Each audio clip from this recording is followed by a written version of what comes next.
नमस्कार, मी ऋषी देसाई या विशेष बुलेटिनमध्ये आपलं स्वागत। 2 दिवसांची सार्क परिषद नेपाळची राजधानी काठमांडू इथे सुरू झाली आहे। दहशतवाद, जागतिकीकरण, परस्पर व्यापार या विषयांवर चर्चा होईल। पंतप्रधान मोदी यांची ही पहिलीच सार्क परिषद असल्याने त्याबाबत उत्सुकता आहे। पंतप्रधान झाल्यापासून दुसऱ्यांदा नेपाळला जाणाऱ्या मोदींचं जंगी स्वागत झाले। ही परिषद दक्षिण आशियाई देशांची असली तरी तिच्या केंद्रस्थानी मोदीच असणार आहेत आणि यावरच आहे आमचा हा विशेष कार्यक्रम मोदी ॲट सार्क।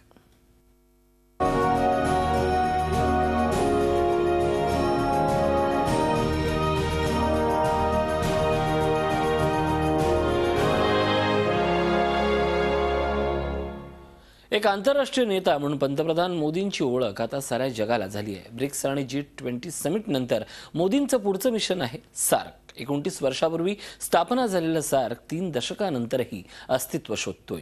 अशा परिस्थितीत मोदींच्या विजनमुळे सार्कचा मेकओव्हर होईल का, हाच खरा प्रश्न आहे।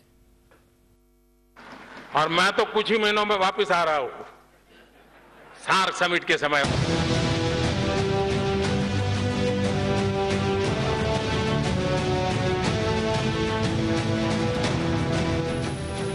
पंतप्रधान नरेंद्र मोदी दुसऱ्यांदा नेपाळ दौऱ्यावर येत आहेत,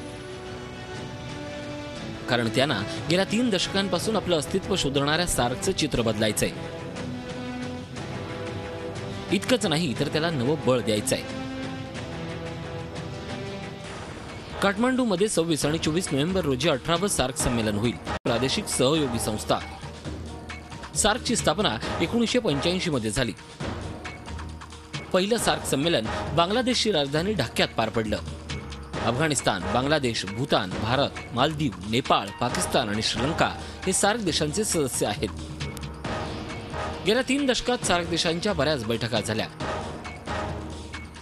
मात्र व्यापार आणि परस्पर संबंधी धोरण आजवर खास राहिलेलं नाही। पंतप्रधान नरेंद्र मोदींना हे चित्र बदलायचंय। सार्क बँकेची स्थापना हा पंतप्रधान मोदींचा प्रमुख अजेंडा आहे। त्यामुळे सदस्य देशांच्या पायाभूत सुविधांसाठी निधी उपलब्ध करून देणं सुलभ होईल। व्यापाराला प्रोत्साहन देण्यासाठी कस्टम क्लिअरन्सची प्रक्रिया सुलभ करण्याचा नमोंचा प्लॅन आहे। त्यामुळे देशाच्या सीमा ओलांडून व्यापार वाढवण्यास मदत होईल। सार्क देशातील सहकार्य वाढवून पंतप्रधानांना आपलं मिशन मेक इन इंडिया सुद्धा पुढे न्यायचंय। युरोपियन युनियन प्रमाणे सार्क देशांचंही चलन असावं अशी मोदींची इच्छा आहे।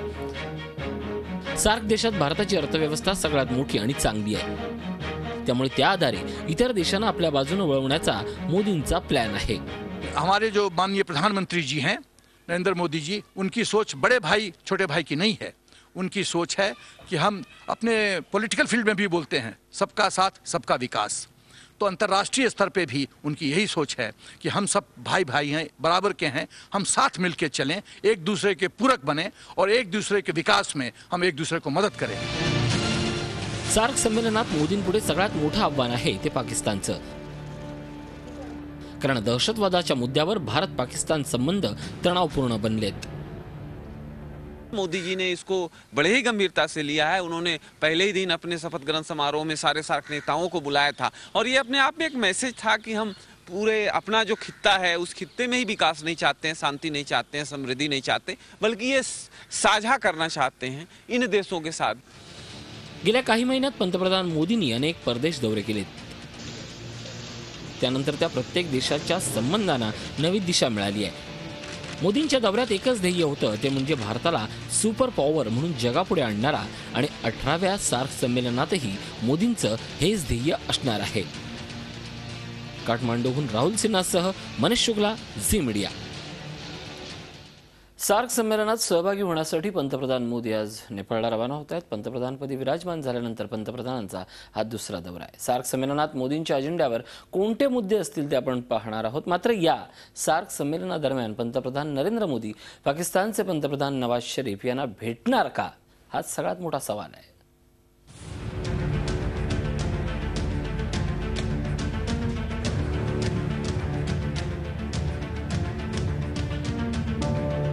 सार्क संमेलनात मोदी भेटणार नवाज शरीफना।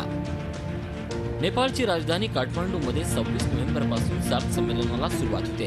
भारत पाकिस्तानसह दक्षिण आशियातील 8 देशांच्या या संमेलनात पंतप्रधान मोदी पहिल्यांदाच सामील होत आहेत। मात्र या संमेलनादरम्यान पंतप्रधान मोदी आणि पाकिस्तानचे पंतप्रधान नवाज शरीफ यांची भेट होणार का? काठमांडूमध्ये ही दिल्लीसारखीच दृश्य पाहायला मिळतील.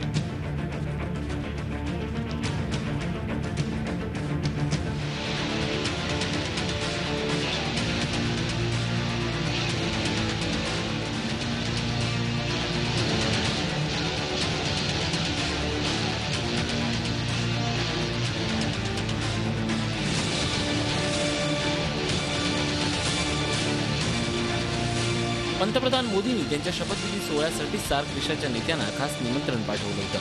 मोदींचं आमंत्रण स्वीकारणाऱ्यांमध्ये पाकिस्तानचे पंतप्रधान नवाज शरीफ हे सुद्धा सहभागी होते. शरीफ यांची मोदींची भेट झाली. मैत्रीचा नवा अध्याय सुरू झाला.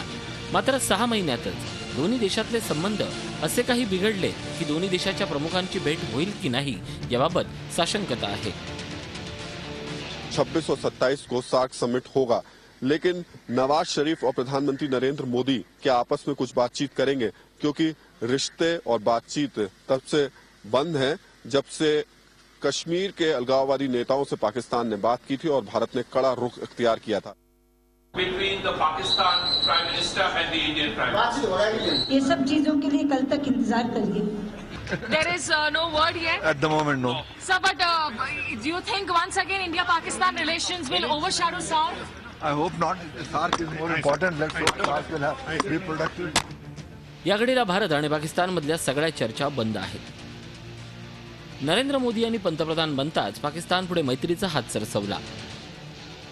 मात्र परराष्ट्र सचिवांच्या चर्चेआधी पाकिस्तानचे उच्चायुक्त हुर्रियत नेत्यांना भेटले. त्यानंतर 25 ऑगस्टला होणारी नियोजित चर्चा भारतानं रद्द केली. त्यानंतर संयुक्त राष्ट्रसंघातही मोदी पाकिस्तानचे पंतप्रधान नवाज शरीफ यांना भेटले नाही. पाकिस्तानकडून सीमेवर वारंवार शस्त्रसंधीचं उल्लंघन सुरूच आहे.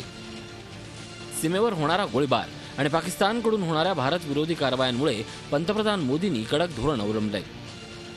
हा तसा योगायोगच म्हणावा लागेल की शपथविधी सोहळ्यानंतर बरोबर 6 महिन्यानंतर पंतप्रधान मोदी नेपाळमध्ये सार्क देशाच्या नेत्यांना भेटतील. मात्र मोदी आणि नवाज शरीफ भेट होईल का हा प्रश्नच आहे. काठमांडूहून राहुल सिन्हासह bureau report Zee media.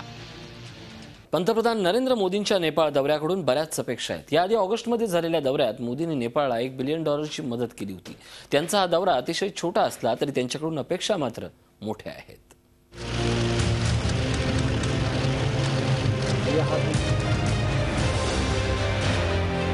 Narendra मोदींच्या पुढाकारामुळे भारत आणि नेपाळ यांच्यातील संबंधाची एक नवी सुरुवात झाली आहे.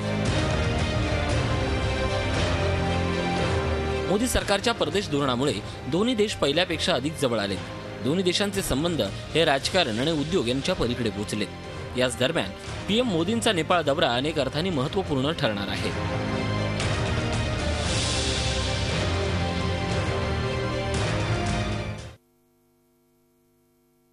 आपके विकास के अंदर भारत आपकी जितनी आशा आकांक्षा है उसकी पूर्ति करने के लिए प्रतिबद्ध है. द्विपक्षीय संबंध अधिक मजबूत करण्यासाठी दोन्ही देशांना आपापसातील अनेक मुद्द्यांना सोडवणं गरजेचं आहे. भारताची सर्वात मोठी समस्या आहे की नेपाळचा भारताविरोधी वापर केला जातोय. पाकिस्तानची गुप्तचर संस्था ISI नेपाळ मार्गे भारतामध्ये घुसखोरी करण्याबरोबरच बनावट नोटाही पाठवतं. नेपाळला पूर्णपणे चीनच्या प्रभावातून दूर करून भारताच्या प्रभावाखाली आणण्याचा प्रयत्न करायला हवा. नेपाळमधील नद्यांमुळे भारतात पुराची स्थिती निर्माण होते. भारताच्या या समस्येवरही चर्चा होण्याची शक्यता आहे. दोन्ही देशांदरम्यान 2013-2014 मध्ये उद्योगात वाढ होऊन $4.11 अरब झाली. 2012-2013 मध्ये हा आकडा $3.63 अरब एवढा होता. उद्योग आणि गुंतवणूक वाढवण्यासाठी दोन्ही देशांना वीज, पायाभूत सोयी सुविधा आणि सेवा क्षेत्र सहकार्य वाढ करू शकतात. नेपाळला पर्यटनाचा सर्वात मोठा आधार आहे. नेपाळच्या पर्यटनामध्ये भारतीय पर्यटकांची संख्या जवळपास 30% आहे. दोन्ही देशांना जोडणारी रेल्वे सेवा आणखीन चांगली व्हावी यासाठी प्रयत्न केले जात आहेत. 2 रेल लिंक्स पे अभी काम काफी जोर शोर से चल रहा है. एक है जयनगर बार्दिबास और एक दूसरी जो विराटनगर जाती है. इसके अलावा 2 और रेल लिंक्स अभी प्रोग्राम में हैं, लेकिन इस पे काम शुरू होने में थोड़ा वक्त लगेगा. रेल्वे कनेक्टिव्हिटीमुळे दोन्ही देशातील उद्योग आणि पर्यटन वाढेल। यामुळे भारत चीनला उत्तर देऊ शकेल, कारण चीन कायमच नेपाळमध्ये आपली पाळंमुळं मजबूत करत आलाय। राहुल सिन्हा, झी मीडिया, काठमांडू, नेपाळ। पंतप्रधान नरेंद्र मोदींचा दुसरा नेपाळ दौरा। भारत नेपाळ संबंधांना आणखीन बळकटी मिळणार। हायवे आणि ट्रान्सवेजचा नारा देणारे मोदी नेपाळसाठी खास भेट घेऊन जात आहेत। मैं जब हिट करने की बात करता हूं तब मेरे मन में 3 प्रमुख बातें हैं। HIT, एक हाईवेज, दूसरा आईवेज और तीसरा ट्रांसवेज। नेपाल को भारत की जितनी जल्दी ये गिफ्ट दें, हाईवे दें। गेल्या वेळी पंतप्रधान नेपाळला गेले होते, त्यावेळी त्यांनी जीत बहादूरचं गिफ्ट नेपाळला दिलं। त्यासोबत नेपाळच्या विकासासाठी कोट्यवधी रुपयांची मदतही दिली। यावेळी मोदींकडून नेपाळला मिळणार आहे ही स्पेशल बस। भारत आणि नेपाळमध्ये ही बस धावेल। त्याची सुरुवात पंतप्रधान मोदी यांनी हिरवा झेंडा दाखवून केली। भारत और नेपाल के रिश्तों के बीच एक और मजबूत कड़ी जुड़ने जा रही है और इस कड़ी का काम करेंगी ये 2 बसें, जिन्हें 25 तारीख को भारत के प्रधानमंत्री नरेंद्र मोदी और नेपाल के प्रधानमंत्री हरी झंडी दिखा करके रवाना करेंगे। ये 2 बस हैं जो कि काठमांडू से दिल्ली की तरफ चलेंगी। परमानेंट परमिट होगा इन बसेस का, और इन बसेस की सबसे बड़ी खासियत ये है एयर कंडीशन बस है, और उसके अलावा ये अब तक कहा जा रहा है कि नेपाल की सबसे बेस्ट बसेस है। मतलब इनसे ज्यादा सुविधाएं किसी और बस में देखने को नहीं मिलेंगी।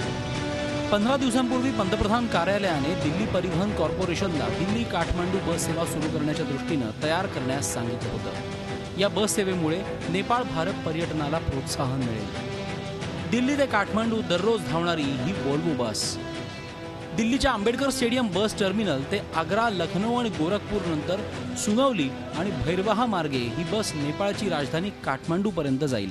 दररोज धावणारी ही बस दिल्ली ते काठमांडू हे 1200 किलोमीटरचं अंतर 30 तासात पूर्ण करेल। बसमध्ये 39 सीट्स असतील आणि त्याचं प्रवासी भाडं 2200 रुपये ठेवण्यात आलंय। दिल्ली ते काठमांडू या मार्गात बसला कोणताही स्टॉप नसेल। बस सुरू करण्याच्या तयारीसाठी DTCची टीम आधीच नेपाळमध्ये पोहोचली आहे। एकीकडे पंतप्रधान मोदींनी काठमांडूतून बस सेवेचा शुभारंभ केला, तर दुसरीकडे परिवहन मंत्री नितीन गडकरी यांनी संध्याकाळी 5 वाजता दिल्लीहून बसला हिरवा कंदील दाखवला। DTCची ही दुसरी आंतरराष्ट्रीय सेवा असेल। याआधी DTCने दिल्ली लाहोर बस सेवा सुरू केली। त्याची सुरुवात 1999 साली तत्कालीन पंतप्रधान अटल बिहारी वाजपेयी यांनी केली होती। याशिवाय पंतप्रधान मोदी यांनी 200 बेडची व्यवस्था असलेलं ट्रॉमा सेंटर नेपाळला सुपूर्द केलं। 150 कोटी रुपये खर्च करत भारताने हे सेंटर उभारलंय। काठमांडूच्या सगळ्यात जुन्या वीर हॉस्पिटलमध्ये हे ट्रॉमा सेंटर असेल। याबरोबरच मोदींकडून नेपाळला सगळ्यात हलकं लढाऊ विमान ध्रुव भेट मिळणार आहे। 65 लाख अमेरिकन डॉलर्स खर्च करून बनवलेलं ध्रुव नेपाळी सैनिकांच्या कामी येईल। काठमांडूहून राहुल सिन्हासह अनुराग धांडा, झी मीडिया। या बुलेटिनमध्ये इथंच थांबतोय। ताज्या बातम्यांसाठी पाहत राहा झी 24 तास। रहा एक पाऊल पुढे।